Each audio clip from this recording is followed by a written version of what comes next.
So when I ask you, but why you want to withdraw the letter of a criminal case, you've read the case and you wrote to me and you say, Ndluli must go and face the music. Why do you want to withdraw it?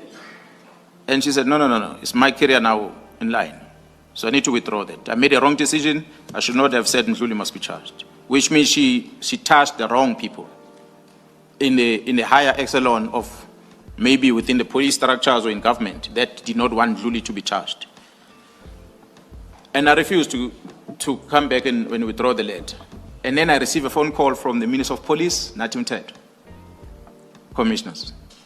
I went to his residence in Waterkloof. And when I arrived there, the Inspector General is sitting on one side of the table, Mr. Mthethwa is sitting on the other side of the table. The minister says to me that I forced the Inspector General of Intelligence to write the letter that says, Mkhwebi is wrong, this matter must go to court. She said, I forced her. Then I told her, I said, no, Minister, Advocate Khateb is an old woman. She's an advocate. How can I point a gun at her and force her to write a letter? Besides, when this letter was written in her office, and she actually is not the author of the letter. The author of the letter is Advocate J. Governor, who is an experienced prosecutor person who's working in that office. She's the one that drafted the letter. Not you, not the Inspector General of Intelligence. The minister didn't want to hear any of that. A simple say, you must stop prosecuting Ndluli, you must stop disciplinary case against Ndluli. Now, if we talk about political interference, that was the worst I've ever experienced. At that time, Commissioner, I come from the specialized operation. The only thing I know is to chase criminals. And I'm promoted to become the acting National Commissioner, and I'm confronted with this in front of me. And I said, but this is not what I signed for when I joined the police. This can't be right. The minister can't give me these instructions. Then I said to the minister, maybe you brought me into this position and you thought you were going to use me as a pawn because perhaps of my age or whatever, but you are wrong.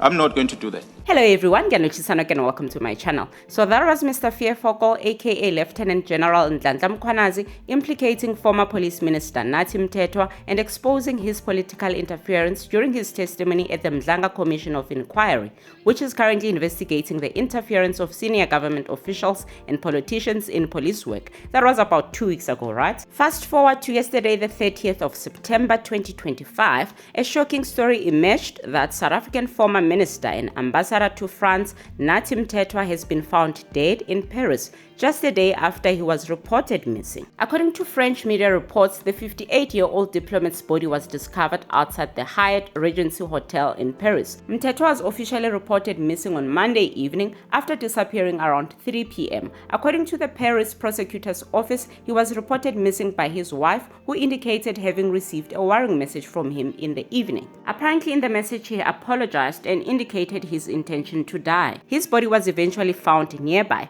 Right above the famous Hyatt Regency Hotel, he had booked a room on the 22nd floor and a secure window was found forced open. It's alleged that he fell from the 22nd floor of the hotel. While local authorities have not yet confirmed the exact circumstances surrounding his death, they have confirmed that there are no signs of struggle or drug abuse. Nathi Mthethwa was appointed to the French embassy in December 2023, tasked with strengthening the vital partnership and bilateral ties between South Africa and France. He previously served as Minister of Police from 2009 to 2014, Minister of Arts and Culture from 2014 to 2019, and Minister of Sports, Arts and Culture from 2019 to 2023.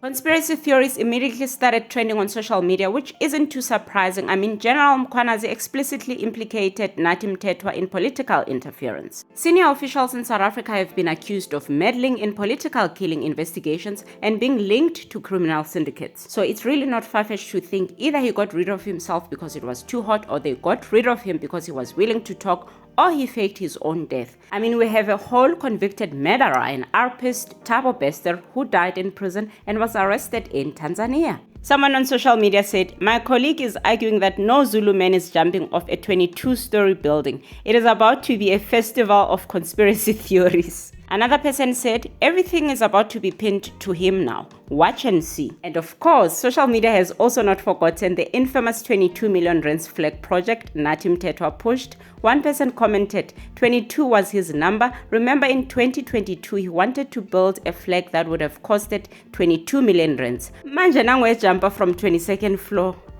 Yeah, vacuum. We wanted to understand what is going to be paying for what, and so on.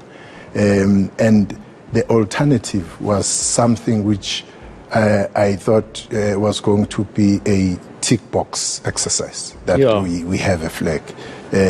So this one, what does it do? Does it light?